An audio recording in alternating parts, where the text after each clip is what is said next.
Oi, gente, como é que vocês estão? Começamos o blog de fevereiro, sim, pela data que vocês devem estar vendo aqui. Gente, eu tentei gravar o primeiro trecho essa semana inteira e eu esqueci. Aí quando eu lembrava, já dava, tipo, pra ir dormir, aí não dava pra gravar. Mas eu já tenho acumulados de atualizações para mostrar para vocês. Eu tô terminando o clássico, né? Que era o que eu tinha calculado que eu ia terminar no início de fevereiro. E eu devo terminar nos próximos dias.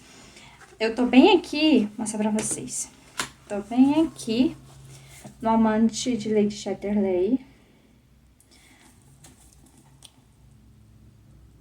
Então, falta realmente muito pouco, eu já passei da metade. Olha o tanto que eu já marquei, gente, eu marquei muito. Eu tenho mostrado até lá no Instagram pra vocês o tanto que eu marquei. E assim, isso, vocês que me acompanham aqui já há um tempo, vocês sabem que isso não é comum pra mim.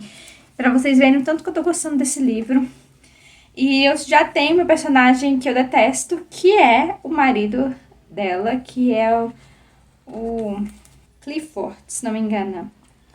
Então, eu detesto ele. Gente, ele é muito egoísta. E ele é egoísta em vários níveis, entendeu? Então, ele não é só aquele cara que é egoísta. Ele é um cara egoísta que acha que tá, sabe, tá coberto de razão em tudo que ele pensa. Ele nunca para pra pensar ou pra reavaliar o que ele tá pensando, se tá correto. Não!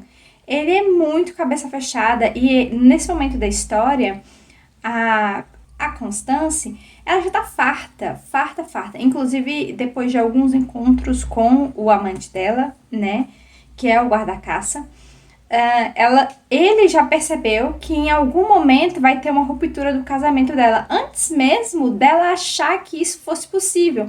Porque, teoricamente, o marido dela falou pra ela procurar um amante para ter um filho, mas que não era para ela se conectar amorosamente com ele. O casamento e principalmente as relações intelectuais era com ele e não com o amante. O amante era só para ter um filho, que ele vai criar como dele, né? E assim, nossa, eles já tiveram vários embates assim, muito absurdos do que ele pensa em relação à sociedade ou em relação às pessoas trabalhadoras.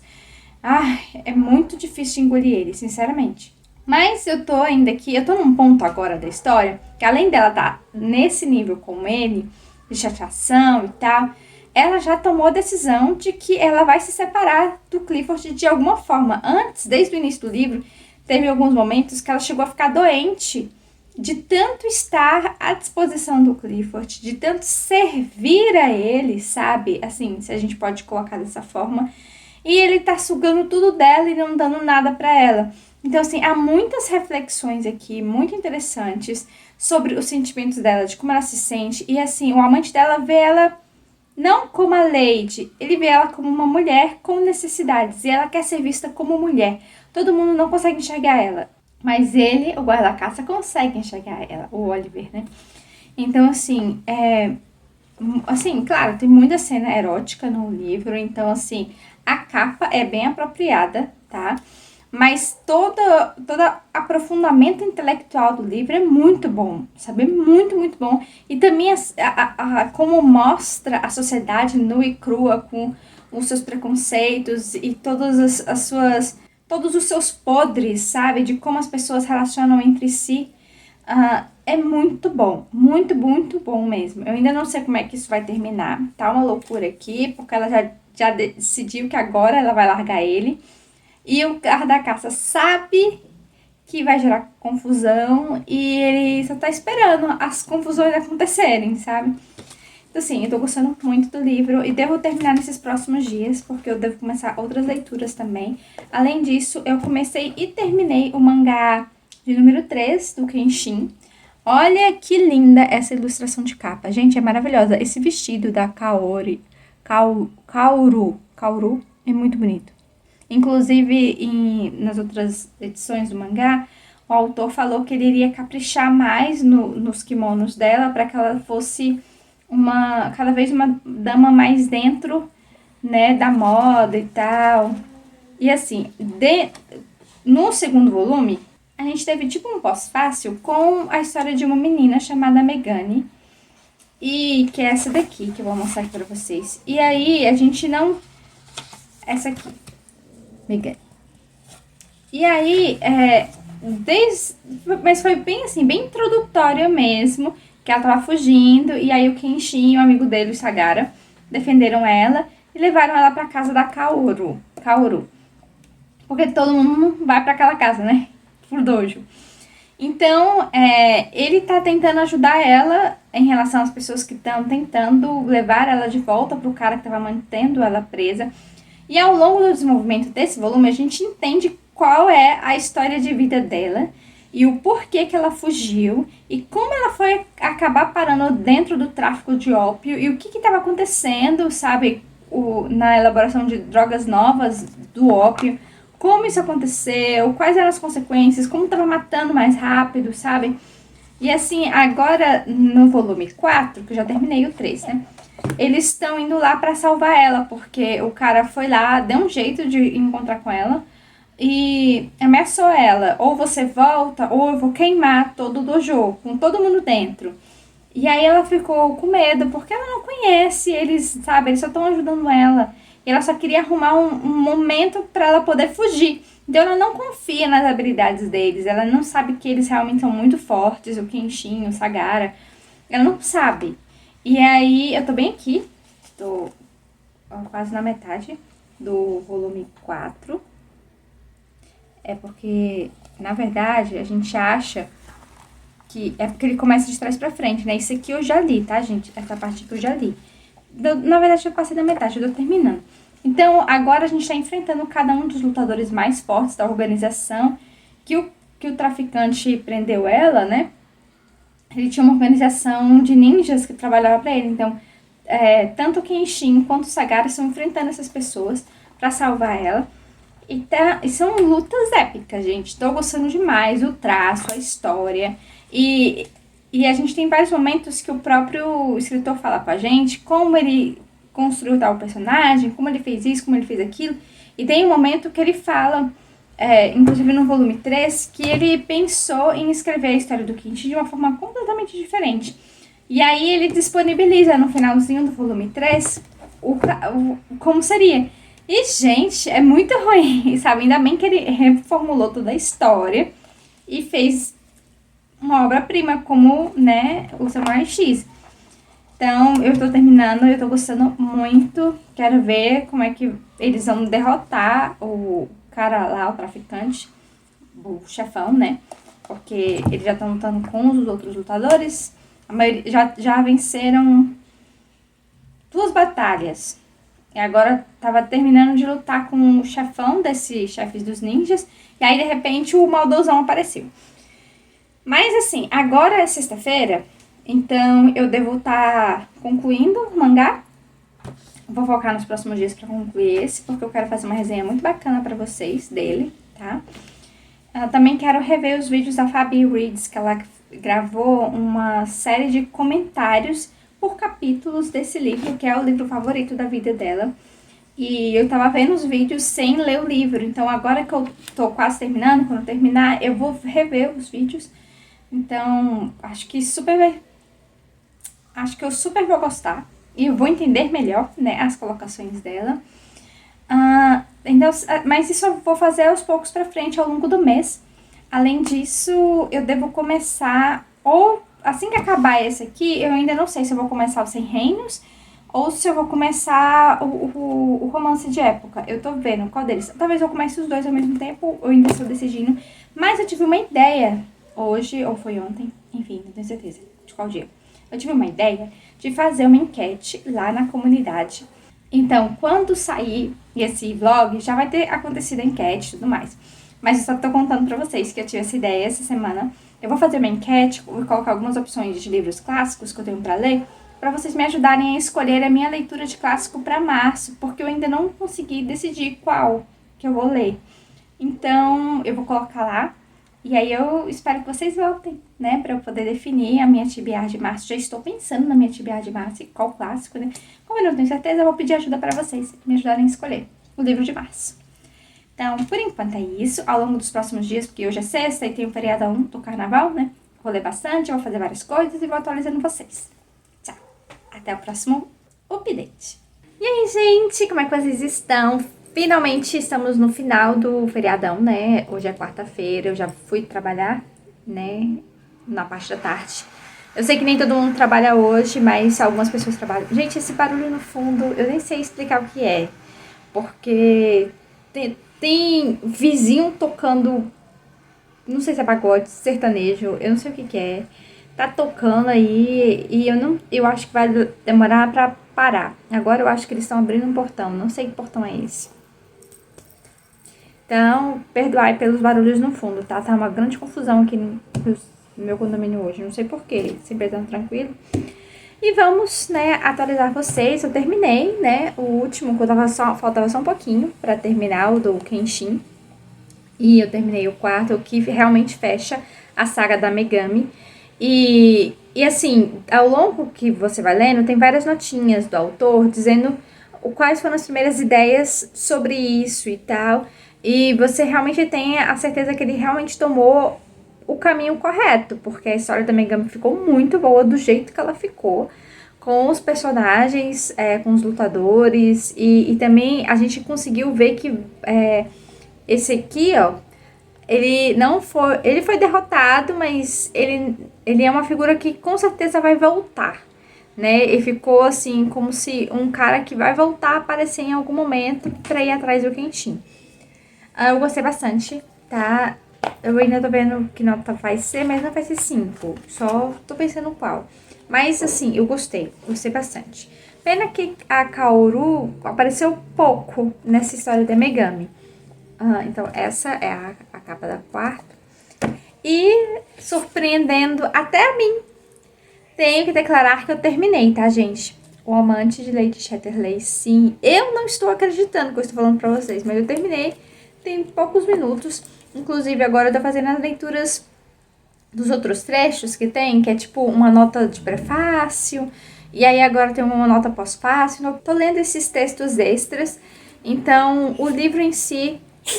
Oi, Fifi, espirrando, meu amor. Tadinha da Princess. Só espirrou um pouquinho. Então, mas o livro em si, eu terminei. Vou mostrar pra vocês como ficou. Eu realmente marquei loucamente. Ele traz umas reflexões sobre a sociedade muito interessantes. E eu gostei muito de várias coisas que foram colocadas aqui. Além disso, ele lida sobre o sexo de uma forma muito diferente de outros livros que eu li. É de uma forma muito mais aberta e disposta a ser colocada em diálogo mesmo. Então, sim, é um livro bastante erótico, tá? E realmente vai falar muito sobre isso, além de sentimentos dos homens e das mulheres, e sua concepção como um homem e mulher, e a interação juntos, e outras coisas que, pra época que ele escreveu, era bem condenável. Então, muitos dos seus livros foram censurados, né? Então, eu tô terminando de montar o esquema, vou fazer uma resenha bem bacana pra vocês, mas eu gostei bastante, tá? O final, ele é um final aberto, assim. Eu sei que tem o filme da Netflix, né? Eu vou ver se eu consigo ver ainda este mês pra poder fazer uma resenha fechadinha sobre o autor, sobre o livro, a obra, né? E sobre um trechinho do que eu penso ou do que eu gostei ou não gostei da adaptação. Parece que eles mudaram algumas coisas, então vamos ver. Então, basicamente é isso, eu gostei bastante. Estou avaliando qual nota que eu vou dar, mas não vai ser baixa, tá? Eu gostei bastante. Super valeu a pena a indicação da Fabi. Inclusive, a Fabi tem... Eu não sei se eu falei no outro trecho, mas a Fabi tem uma série, uma playlist no canal dela com episódios comentando parte a parte do livro. Então, os vídeos são entre 40 e 50 minutos, mais ou menos. Eu vou até rever esses vídeos, porque agora eu vou vê-los com outros olhos, né? Pra trazer uma resenha até mais refinada pra vocês também. E poder comentar com ela determinados ponto a ponto. É bem interessante quando a gente lê assim, né? E gosta de comentar o que a gente achou de determinadas partes do livro. Inclusive, realmente, o marido da mulher lá é um egoísta absurdo, né? Total. As outras leituras, devo começar todas elas agora. Eu quero ler os 3 ao mesmo tempo. E comecei ontem à noite eu comecei O Marido de Faz de Conta, que é o volume 2 dos Huskies. Acho que é isso. Hawksbiz. É o volume 2. Então, já comecei a ler. Devo começar a ler também, essa semana ainda, Os 100 Mil Reinos.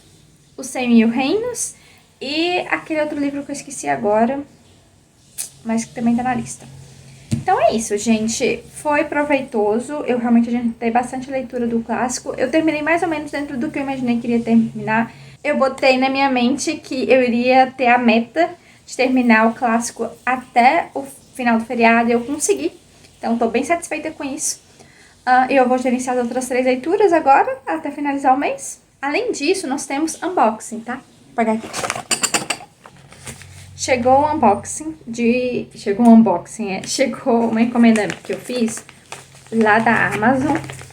E era um mangá que tava demorando para ser publicado e que eu estava esperando a publicação dele, que ele é o último volume do Orange. Não sei se vocês conhecem. Eu acho que eu vou fazer... Tô pensando em fazer um vídeo especial do Orange aqui no canal. Provavelmente, se eu fizer, ele vai sair antes do vlog. E esse aqui é o Orange 7. O Orange vai até o 6, tá? A história. E aí o 7 é tipo um spin-off com visões dos outros personagens. Então, assim, querendo ou não, a história tá fechadinha até o 6. Mas aqui a gente vai ver uns vislumbres de outros personagens que a gente não teve acesso. E é muito bonitinho, gente. A história do Orange é muito legal. É muito, muito legal. Mas ela é cheia de gatilhos. Então, eu vou deixar meus avisos pra vocês. E eu acho que eu devo ler ainda essa semana, porque eu quero muito saber. Né? Quero muito saber. Deixa eu ver se eu consigo abrir aqui. Eu não esperava que viesse embalado. Nem sempre vem embalado quando você compra agora. Mas a capa tá muito bonitinha.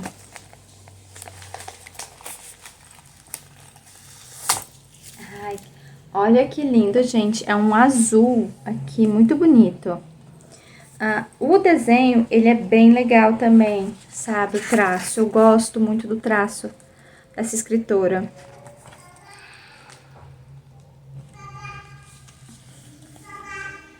Aí o grupo de amigos, que é sobre um grupo de amigos, né? Assim, eu não posso falar muito aqui, porque senão, né?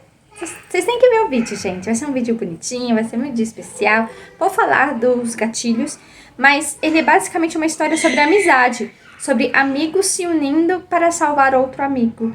E é muito bonitinho, muito, muito bonitinho. E eu espero que vocês gostem do vídeo especial que eu vou fazer. Então, é isso, gente. Nossa, criança gritando aqui no corredor, gente. Me desculpe.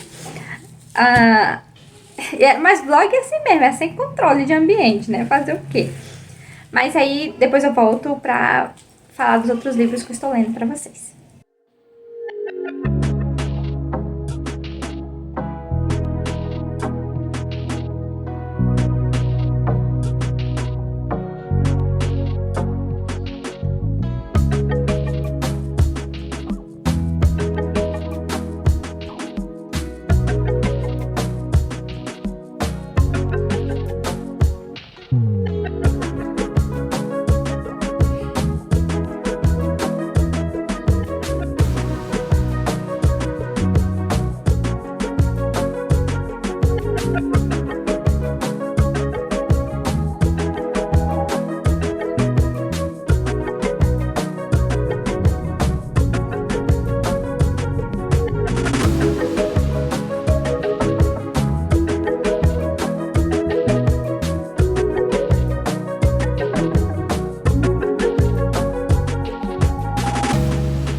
Gente, eu voltei para atualizá-los. Gente, esse mês tá sendo uma loucura, porque eu tô lendo muito, tipo, muito mesmo.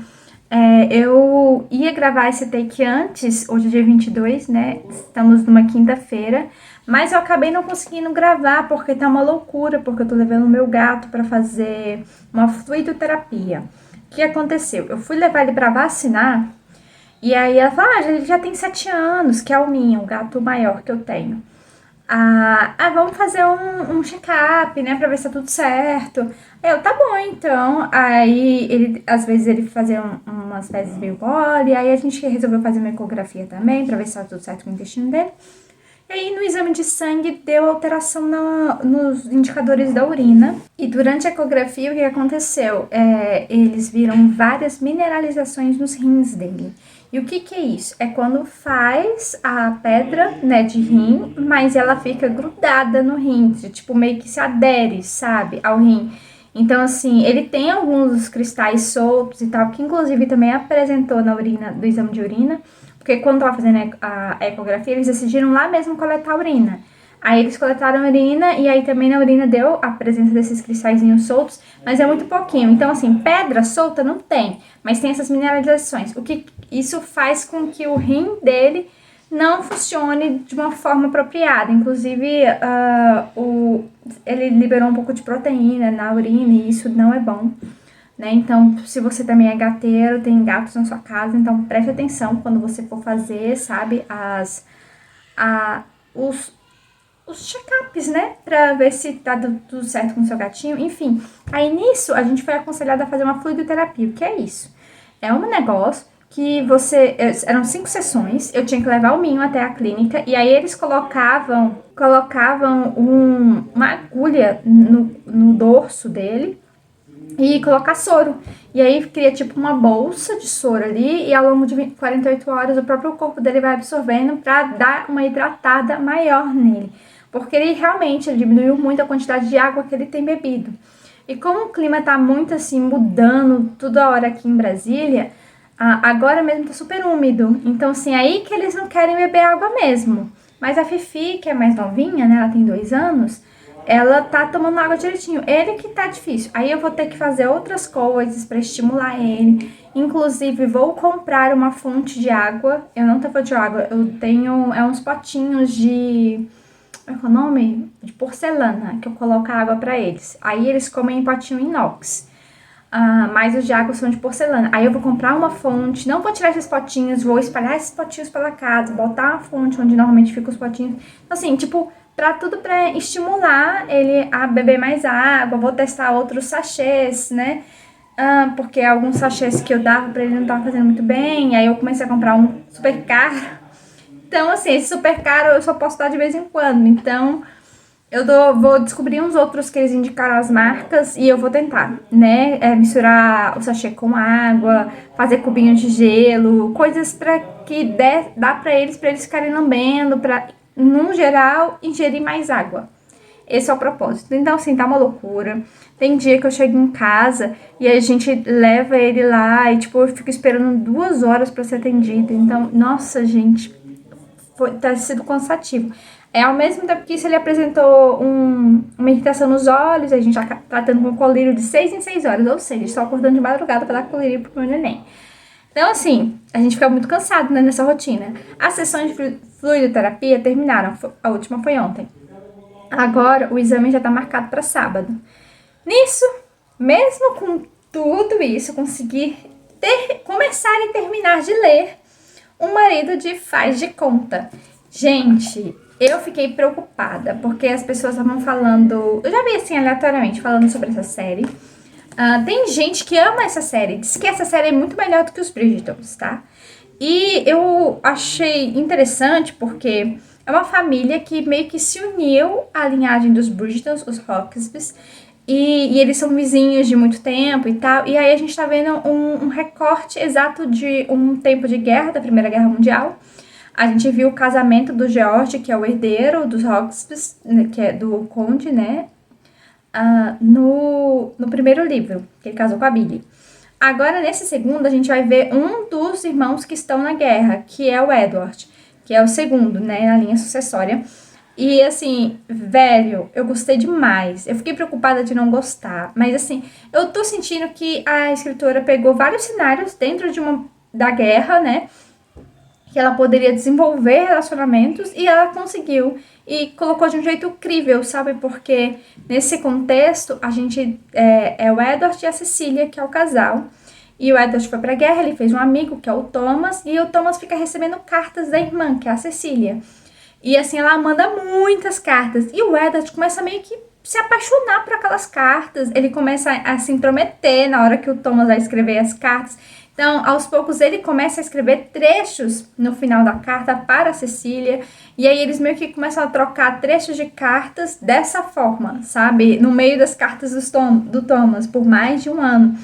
O que é muito interessante. E aí é engraçado que tem uma hora que o Edward já admite que quando o Thomas saía, ele ia lá mexer no baú do Thomas pra reler as cartas da Cecília. Então, tipo assim, o cara já tava totalmente apaixonado. E aí o que acontece? A Cecília recebe uma carta dizendo que o irmão dela foi ferido e que ele estava sendo tratado, mas ele foi ferido. E o pai dela acabou de falecer. E a propriedade só vai passar para um homem. Então, ela só tem um irmão. Então, se ela perder o irmão, vai ficar com um primo. Que já apareceu lá porque o pai dela faleceu, né? E tá tentando forçar um casamento com ela. Então, o que que ela fez? No desespero louco dela, ela pensou: eu vou procurar meu irmão em Nova York. E aí ela pegou um navio, cruzou o Atlântico e foi atrás de achar onde que o Thomas estava se recuperando para ela ajudar ele e contar as coisas que estavam acontecendo e tal. E aí ela chegou a ficar uma semana em Nova York e ninguém dava informação nenhuma para ela, mesmo ela se identificando que ela era irmã e tal. Aí de repente ela descobre que o Edward está ferido lá dentro. E ela sabe que ele é o melhor amigo do Thomas. Então o que que ela faz? Ela mente e ela diz que ela é a esposa do Edward, porque eles não queriam deixar que ela entrasse e cuidasse dele. E o Edward estava numa situação, gente, muito tensa. Ele levou uma pancada na cabeça e ficou desacordado, provavelmente em coma por alguns dias, né? E teve febres altas, infecção. E, gente, foi tenso. O Edward saiu de uma braba. E quem cuidou dele por mais de uma semana, por vários dias, foi a Cecília, se passando por uma suposta esposa, casada por um... como é que ela inventou um casamento de procuração? Gente, eu não sei como é que esse pessoal acreditou nela, é livro, né? Mas, enfim, aí o problema é que quando o Edward acorda, ele reconhece ela, porque ele escuta a primeira conversa e depois ele resolve abrir os olhos. E ele reconhece ela do pequeno retrato que foi pintado dela, que ficava com o irmão dela, e ele sempre mostrava e tal, mas é claro que o Edward ia lá no baú e fuçava e ficava olhando o retrato da Cecília. A gente já estava apaixonado, a verdade é essa, tá? Só ele que não sabia. Aí, enfim, ele reconheceu ela e chamou ela de Cecília, e ela não esperava isso. Ela achava que a face ia cair quando ele acordasse. E que ele ia contar assim, meio, eu fiz isso e tal pra te ajudar, mas não foi o que aconteceu. Ele tinha perdido a memória de 3 meses. Então, nisso, ela teve que ajudar ele a se recuperar. Eles foram hospedados num hotel que estava hospedando os oficiais e rola toda uma série de confusões, muitas confusões. Ela acaba sendo apresentada para mais gente do que ela esperava e ela queria manter um círculo bem menor porque no momento certo ela iria embora. De uma forma ou de outra ela começa a usar a influência de supostamente ser a esposa do filho do conde para poder ter informações do Thomas. E assim, enfim, gente, claro que na situação que a gente vê as notícias sobre o Thomas, não é nada promissor de positivo, né? Infelizmente. Mas o livro todo é muito bom, muito bom. E quando eu achei que ele ia ficar arrastado, de repente deu uma guinada de conteúdos e a Julia Quinn meio que se reinventou dentro de uma limitação muito grande, porque eles só tinham o cenário do quarto do hotel e algumas saídas que eles faziam.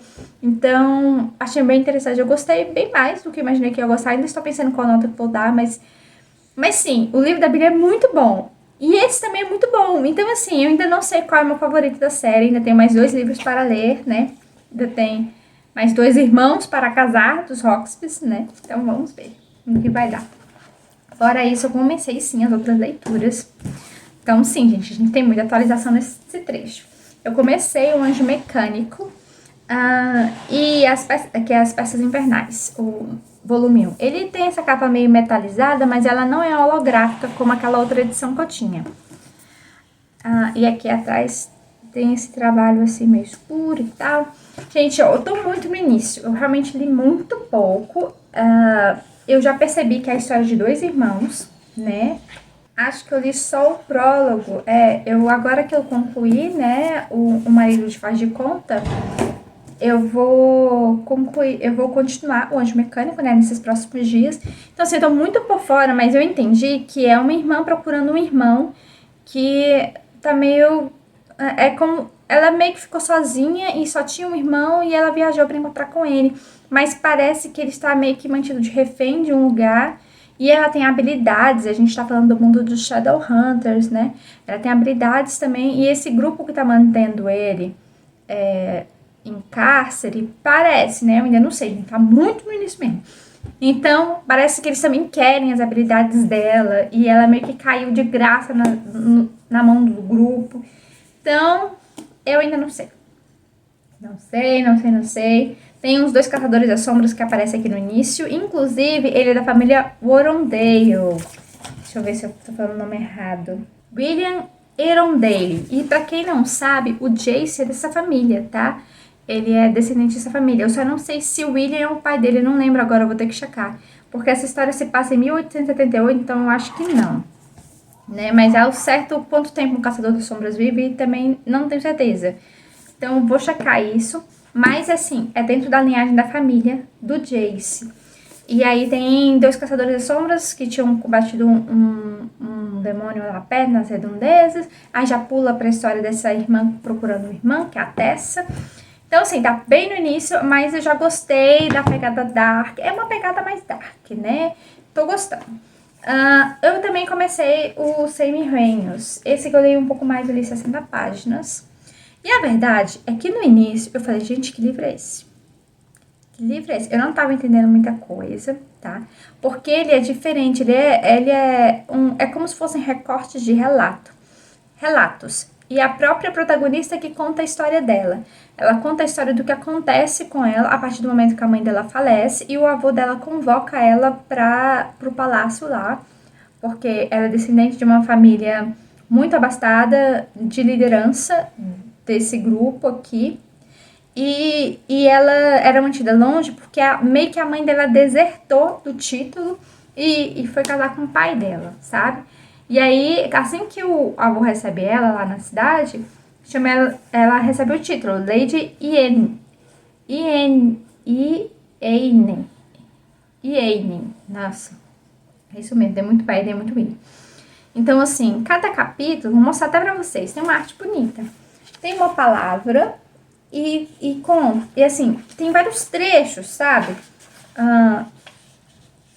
Dentro do mesmo capítulo. Tipo assim, representado por essas bolinhas, sabe? De divisão. E assim, a gente só tem a perspectiva dela, tá? E aí tem uma hora que ela fala, gente, eu preciso falar antes que meus pensamentos fiquem confusos. E eu não tô entendendo muito bem isso. Isso eu ainda não entendi. Outro capítulo, alianças. E assim, ela tem hora nesses trechos que ela faz uma memorização dela lembrar do que aconteceu com determinada coisa, mas não é nem com ela, é com uma situação específica de antepassados. Gente, tá muito louco. A verdade é que tá muito, muito louco. E no início eu achei que eu não tava gostando. Depois eu continuei a ler e comecei a gostar mais. No fim das contas, ela é chamada pelo avô para que ela assuma o título e siga liderando todo aquele grupo de pessoas que é dividido em vários estados, em várias regiões e em vários povos, assim, que tem representantes, né? Isso é dentro do palácio lá. É como se fosse uma versão do Olimpo, só que com deuses diferentes. Eu achei que eles iam pegar mais nessa versão grega, mas não é. É uma versão de Olimpo, que tem uma cidade que fica no céu, que é onde ela tá. Tipo, é meio suspensa, não é bem no céu, mas é meio suspensa, né? De outras cidades. Só que o acesso é restrito, tudo é restrito. Só quem habita lá são pessoas da mesma família e elas têm níveis diferentes de pureza de sangue, de linhagem, e todos eles servem. Às vezes, uns servem ao outro, como, tipo, serviçais mesmo. Outros servem à população. Então, tipo, todo mundo tem que servir. Aí, tanto é que quando ela encontrou com o avô, ele já nomeou ela herdeira dele e falou que ela tem que servir porque todos eles servem. E ela também vai servir. E aí ela falou, tá, mas tem outros 2 herdeiros, que são os seus sobrinhos, fulano e ciclano. Aí ele, sim, tem, por isso que vocês 3 vão competir pelo título de herdeiro. Aí, meu Deus. Então, tipo assim, eu ainda não entendi se ela pode ser vista como um sangue puro ou se ela pode ser vista como meio sangue, que isso é bem sério aqui. Mas como ela é da linhagem direta, né, do avô dela, ela ganhou, tipo, um reconhecimento de uma marca lá de herança, então ela é vista como alto escalão. Mas qual é a classificação dela em relação ao sangue? Eu ainda não sei, não entendi direito, tá? Porque tem muita coisa nova. Gente, é um mundo muito grande de fantasia. Inclusive, eles falam que no início lá, na história deles, são 3 grandes deuses que comandavam os outros. E aí, um deles matou os outros 2, ou escravizou os outros 2, e meio que colocou a ordem dele como vigor, que é um tal da luz lá, não sei o quê. E, gente, e a forma como, teoricamente, os tais deuses são escravizados é muito sinistra. Eles não são presos. Eles têm o palácio todo, a área daquela coisa toda para rodar. Mas eles são escravizados porque todo mundo daquela família pode dar ordens a eles. E eles têm que obedecer. E eles não podem ferir eles. Então, gente, é um trem psicodélico que eu achei que eu não ia curtir de primeira, mas agora eu tô curtindo. Então, não sei o que me aguarda. Então, eu li só 60 páginas, estou muito no início. Mas eu curti muito, tá, gente? Se você tá procurando uma série de romance de época diferente, que passa dentro desse período da Primeira Guerra Mundial, os Rockets pode ser uma boa pedida. Eu gostei muito do primeiro volume, que é esse aqui, com a Billy. E desse segundo, ainda tenho que ler os outros 2, eu vou deixar para os próximos meses. Mas gostei demais. A resenha dele com certeza vai sair no blog, tá? Então é isso, gente. Nossa, foi muito tempo. Caraca, eu falei muito. É porque eu tinha muita coisa pra falar, né? Acumulado nesses últimos dias. Mas em breve eu volto com mais atualizações, tá bom?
O Little Boy veio aqui dar um oi pra vocês. É o Minhozinho, gente, pra quem não conhece, o meu gato mais velho, que tem 7 aninhos.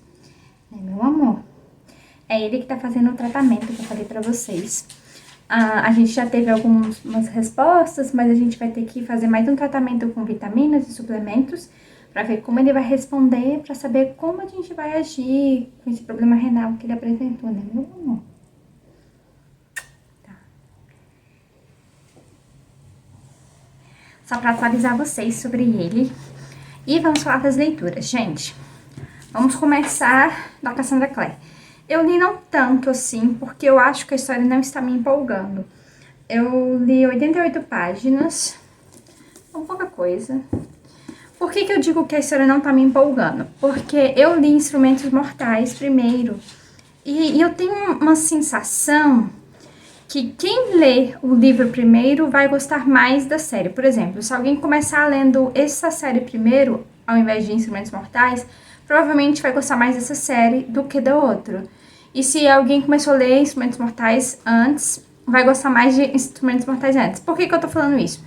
Porque tem muita coisa no início que tá se repetindo. E eu não esperava por isso. Eu achei que a gente ia ter umas coisas bem novas do enredo. Algumas coisas são, outras são assim...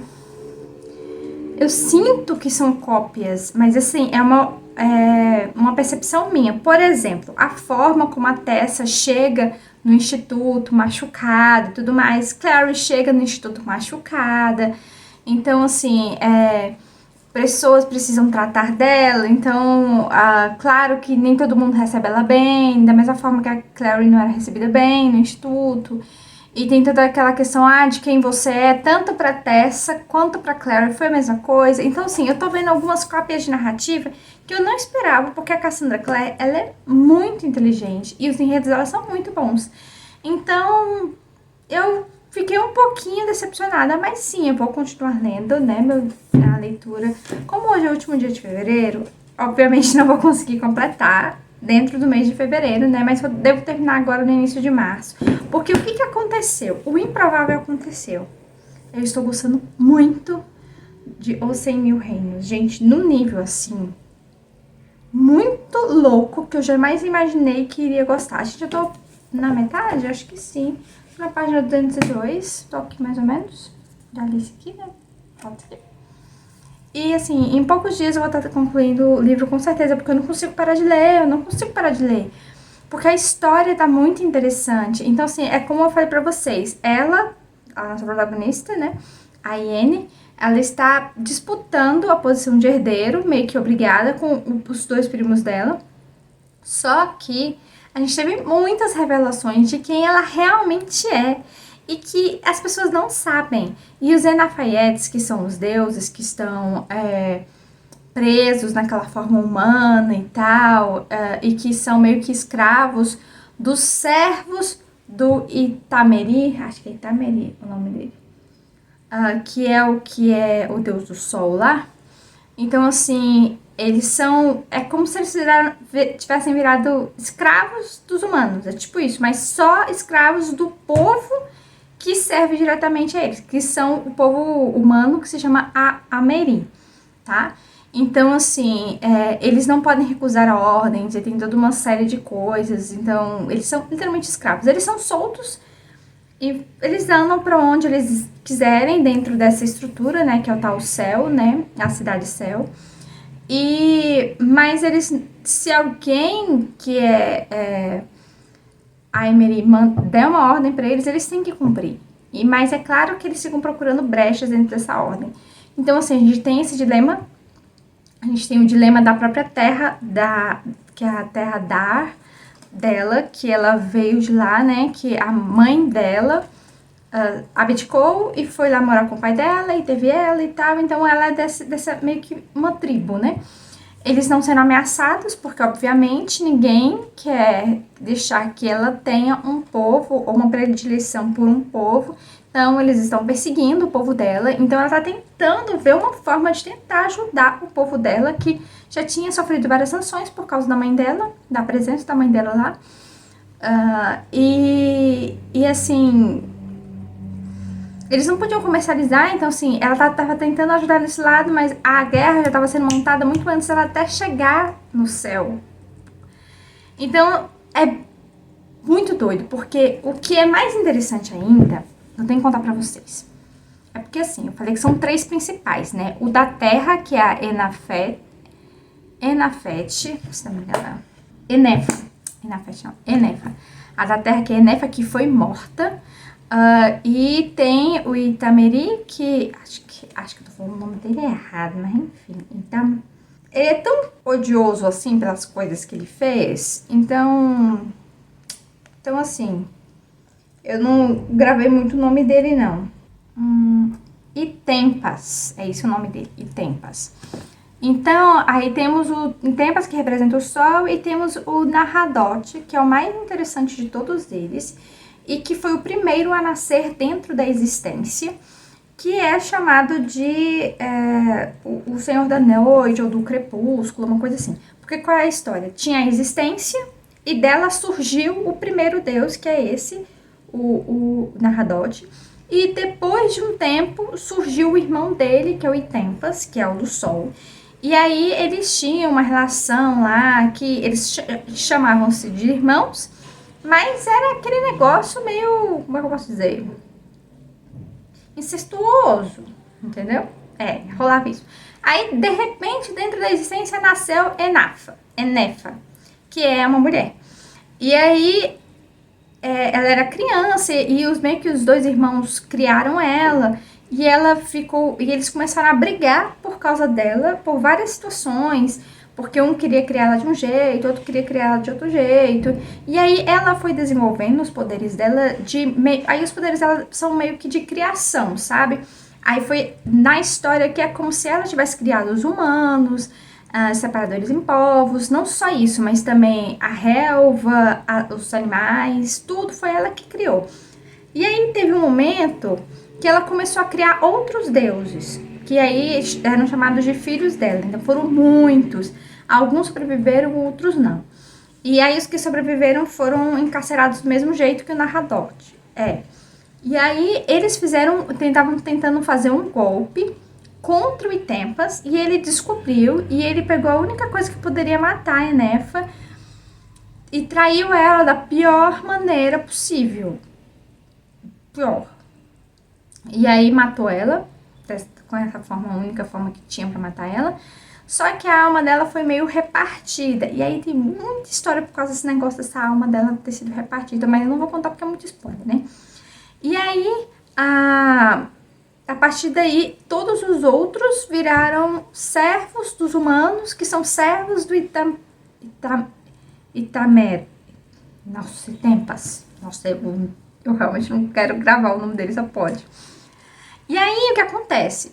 A gente tem toda essa questão. Eles querem se ver livres, e eles querem a ajuda dela, para que a prisão deles seja tirada, porque é como se eles tivessem criado a prisão da seguinte forma: ele converteu eles em humanos e eles são meio que subjugados de acordo com a marca das pessoas. Lembra que eu falei que ela foi marcada na testa? Inclusive o desenho aqui mostra marca na testa, né? Aqui, ó.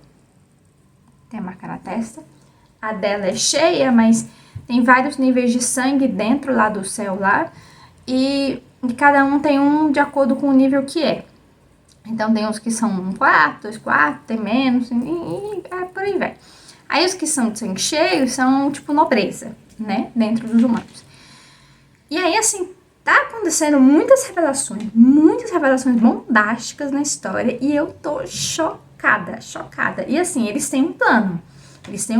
Mas possivelmente ela vai morrer executando o plano. Mas ela tá tentando ganhar alguns benefícios de promessas dos Enafaetes, né? Os deuses lá. Deles, mesmo após a morte dela, para que eles protejam o povo dela. Então tem toda uma história. Além disso, os embates da Iene com o Narradote são impecáveis, gente. Eu tô gostando muito dos choques deles, das brigas deles, das discussões deles. Porque fica como se, além do Deus da Noite, do Crepúsculo, da morte, da violência, ele também da sedução. Então, no início ele ficava querendo seduzir muito ela, e meio que ele se adequa à forma que provavelmente ela vai mais desejar, sabe? Ele meio que fica mudando de forma, sabe? E assim, tem um outro que é bem importante também, o Sief. O Sief é um dos que a Enefa criou um dos primeiros que ela criou, e ela criou na época que ela criou com a mentalidade de que fosse uma criança, e ele realmente, a maior parte do tempo, ele se autorretrata como criança, apesar de ter mais de 2000 anos de idade e tal, ele meio que abraçou isso. Então, em alguns momentos, ela até se transforma num rapazinho e tal, mas ele realmente se identifica com essa questão, porque a mãe dele criou pensando nele como criança. E aí tem os outros dois lá, o Curi, que eu não sei muito bem o que ele faz, e tem uma outra, que eu não lembro agora o nome dela, mas que ela é mais da sabedoria. Então, assim, tem muita coisa rolando e eles meio que fizeram um complô, sim. Agora, finalmente, eles estão alinhados, estão em complô e vão executar o tal do plano. Agora, como esse plano vai ser executado, a gente não sabe. Mas, assim, as discussões deles, os embates dos dois, da Iene e o narrador, são muito incríveis. Eu tô gostando muito. Parece um dark romance de fantasia, com pegadas de loucura, não sei. Porque é muito psicodélico. Gente, essa história é muito psicodélica. Eu achei que eu ia detestar. Mas quando a gente pega uma referência que é tipo... Eu não sei se eu falei no outro trecho. Tipo, a gente pensa, os deuses do Olimpo. Mas é tipo uma versão de Deuses do Olimpo, mas muito diferente. Muito louca, gente. E eu tô gostando muito. E é muito novo, sabe? A autenticidade das coisas. Eu tô gostando muito dessa escritora, da N.K. Jemisin. Eu tô gostando muito dela, muito, muito mesmo. E eu achei que esse era um livro que eu iria abandonar. E eu achei que esse era um livro que eu ia amar. Então, assim, as coisas estão meio incertas. Tô gostando muito até agora. Não sei como é que vai ser o desfecho. Eu sei que é uma trilogia. Os outros 2 livros já foram publicados. E eu demorei muito pra começar a ler, assim, que é absurdo da minha parte, porque esse livro é incrível. Não sei porque as pessoas não estão falando desse livro, tá? Inclusive, uma das meninas que eu sigo no Instagram, que também fala de leitura, até me mandou uma mensagem dizendo que ela amava essa série. E agora eu estou entendendo por que ela ama, porque realmente é incrível. O mundo que foi criado, da forma que foi criada aqui dentro do livro, sabe? Não é uma distopia, é totalmente fantasia. É uma realidade completamente diferente. E tem um começo, um meio, e a gente não sabe como é que vai ser o fim, né? Mas tô gostando muito, muito mesmo. Muito, muito mesmo. E esse aqui eu tenho que ler mais para formar a minha opinião. Eu só fiquei com essa sensação de que quem começou a ler uma série talvez não vai gostar de Peças Infernais logo de cara. Que foi o que eu senti. Agora, e o contrário talvez funcione mais, mas assim, eu ainda não gostei tanto assim da Tessa. Eu tô achando o Will muito a cara do Jace. Então, assim, ainda tá muito no início. Eu quero descobrir o que realmente tá rolando pra dizer alguma coisa e eu devo comentar mais sobre, falar da finalização desse e comentar mais desse no vlog de março, tá? De leitura. Então é isso, gente. E eu vou encerrando o vlog de fevereiro aqui. Eu espero que vocês tenham curtido. Não se esqueçam de comentar nos comentários qual o livro que mais chamou a atenção ou algum desses que eu tenho lido ao longo desse mês e que vocês gostaram, que tem interesse ou que vocês já leram. Quero saber a opinião de vocês, tá bom? Tchau e até o próximo vídeo.